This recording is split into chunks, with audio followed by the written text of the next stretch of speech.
ఆహార్యంలో రాజసం, నడకలో టీవీ, కొండలనైనా లాగిపడేసేంత పిక్కబలం ఇవన్నీ ఒక ఒంగోలు జాతి వృషభరాజాలకే సొంతం. పశు సంపద విశిష్టతను ప్రపంచానికి ఎలుగెత్తి చాటిన ఒంగోలు గిత్తలు తెలుగు గడ్డకే గర్వకారణం. పుట్టినింటే అలాంటి జాతి అరుదైపోతున్న వేళ ఉనికిని కాపాడేందుకు, పశు సంపదను భావితరాలకు అందించేందుకు కొందరు రైతులు కృషి చేస్తున్నారు. పోషణ భారమైన ఏమాత్రం వెనక్కి తగ్గకుండా ఒంగోలు జాతి ఎడ్ల పౌరుషాన్ని, రాజసాన్ని ఘనంగా చాటుతున్నారు.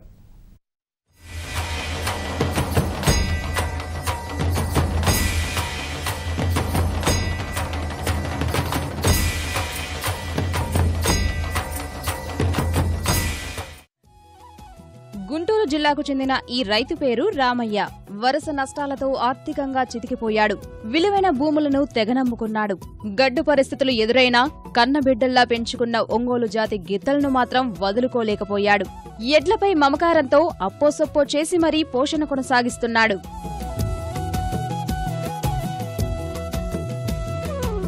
కోసం పోరాటమే. వాళ్ళు మేపుతున్నారని మనం మేపటం, మనం మేపుతున్నారని వాళ్ళు మేపటం, వాళ్ళ మీద మనం మిగులుదామని మన మీద వాళ్ళు మిగులుదామని వస్తుంటారు, పోటీల్లో పడుతుంటారు.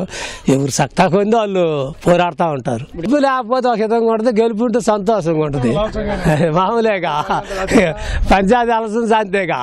మరి ఓడిపోతే బాధ, ఇంకోసారి మళ్ళీ పోరాడదామన్న ఆలోచన ఉంటుంది.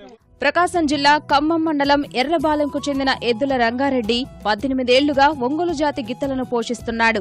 ఈయనకు వారసత్వంగా వచ్చిన 40 ఎకరాల పొలం 12 ఎకరాలకు కుంచుకుపోయింది. అయినా వెరవకుండా 9 గిత్తలను పోషిస్తున్నాడు. నెలకొచ్చి 14 చిల్లర ఎక్కడ చేస్తుంది. దీనికి ఉండే నష్టమే కానీ లాభం లేదు. పట్టుదల, ఆ పట్టుదలకు భూమి పోయినా ఏం పోయినా కూడా పట్టు వదలనమ్మా. ఒక ప్రైజ్ వస్తే ఒక ఫిష్ చేసి ఒక ప్రేమ, మనకు పావులు వచ్చినా బ్యాడ్ వచ్చినా పందెం తీయాల, అది పట్టుదల. ప్రకాశం జిల్లా కనిగిరి మండలం పావులూరికి చెందిన గడ్డం వరమ్మ తండ్రికి వారసురాలిగా ఒంగోలు జాతి ఎడ్ల పోషణను కొనసాగిస్తోంది. నిరుపేద కుటుంబమైన ఎన్నో వ్యయ ప్రయాసల కోర్చి పోషిస్తోంది. ఎడ్ల బల ప్రదర్శనల్లో స్వయంగా పాల్గొంటూ తోటి రైతులకు ఆదర్శంగా నిలుస్తోంది.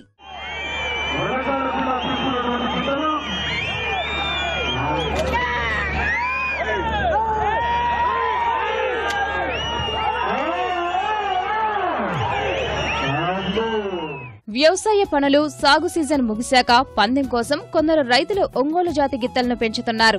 స్తోమత ఉన్నవారు హోదా కోసం పోషిస్తూ జాతి మనుగడకు పాటుపడుతున్నారు. ఒంగోలు గిత్తలను అత్యంత శ్రద్ధతో పోషించాల్సి ఉంటుందని రైతులు చెబుతున్నారు. సాధారణ ఆహారంతో పాటు ఉలవలు, రాగి, జొన్న సంగటి, ఖర్జూరం, పాలు ఆహారంగా అందిస్తారు. ఒక్కో ఎద్దుకు రోజుకు సుమారు 1000 నుంచి 1500 వరకు ఖర్చు చేస్తుంటారు.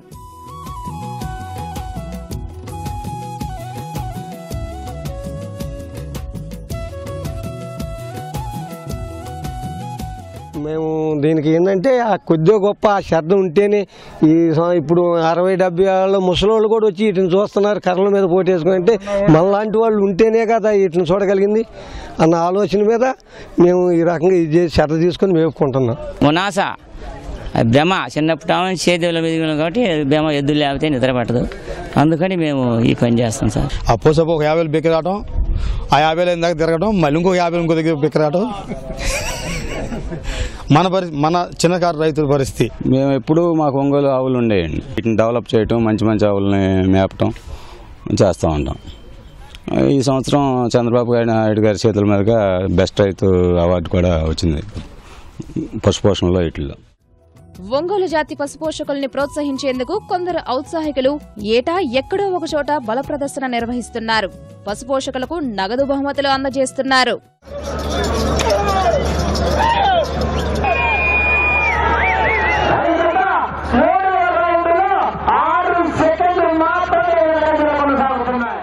నాకు మా తాతల దగ్గర నుంచి వ్యవసాయ కుటుంబం అండి మాది. మేము చేసేది అదే వృత్తి కాబట్టి అంతకుముందు వాళ్ళు మేపిన విధానం మీద ఆ గుడ్డు మీద ప్రేమ చావగా ఇప్పుడు కూడా మేము ఇదే కంటిన్యూషన్ చేస్తున్నామండి. ఇక కాకపోతే ఈ ఎద్దులు మేపుకునే విధానంలో గవర్నమెంట్ ద్వారా ఏదో ఒక సబ్సిడీ మార్గం ఏర్పాటు చేసుకోవడం, ఉంటే కొంత అనేది ఒంగోలు జాతి అనేది అంతరించిపోయే అవకాశం లేకుండా ఉంటుందండి. ఇట్లా కంటిన్యూగా జరుగుతుంటే మా వెనక తరాలకు కూడా గుర్తుంటుంది. ఇది ఇట్లా జరగలేదనుకో వాళ్ళు మేపలేరు, మేము చూడలేము. వెనక తరాలకు ఇంక తెలియదు కూడా, ఏంటి ఏంది కూడా తెలియదు. యంత్రాల వరకే తెలుస్తుంది కానీ ఏంటి అని తెలియదు పశువులు అంటే. బ్రెజిల్ తరహాలో ప్రభుత్వమే ఎడ్ల ప్రదర్శనలు, పోటీలు నిర్వహిస్తే మరింత ప్రోత్సాహకరంగా ఉంటుందని రైతులు అభిప్రాయపడుతున్నారు.